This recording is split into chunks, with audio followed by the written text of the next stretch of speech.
We've done it for as long as museums have been around. We pull objects together, we make sense of them with bits of text around them, and we are telling stories in museums.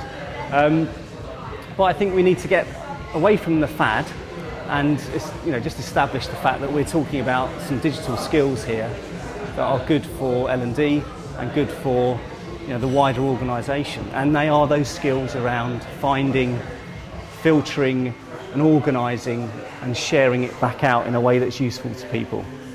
People are putting curation into practice on an individual level as L&D professionals. So you've got the likes of Sam Burrow, he's in Bristol, and he uses a tool called Scoopit.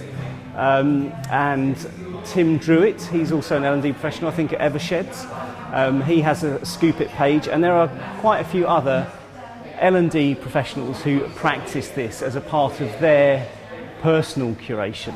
So where they're actually filtering information, and those kinds of tools allow you to add commentary so that other people can look at what they're selecting and understanding why they're choosing that content and why it's useful. I think that I also see lots of L&D bloggers, and I think people don't seem to think of curation as necessarily a part of blogging, but it is. It's because within blog posts, someone might tell a story of a topic, and they might provide lots of links, and you might have 5 links around, I don't know, whether it's, say, the 70-20-10 model of learning, for example. And within that, you might have some commentary around where the thinking has come from, some real examples, and you might take some time to read that and click off and start exploring around the topic.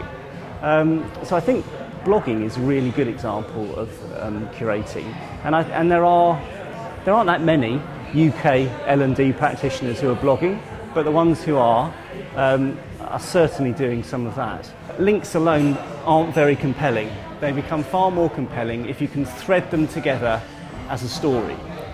It tells you something, because that's really what we respond to. I mean, otherwise it becomes a bit more aggregated. It's like, oh, here's 10 links, go and have a look at them.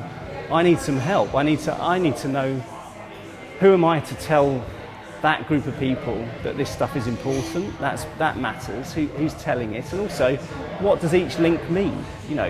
Why I need to give the reason to go and click on something, and that's really critical to curation. And that's why it's really valuable, because you're sifting all the time and giving meaning to the stuff that you sift, and that can work really well not only for L&D professionals but for people within the organisation.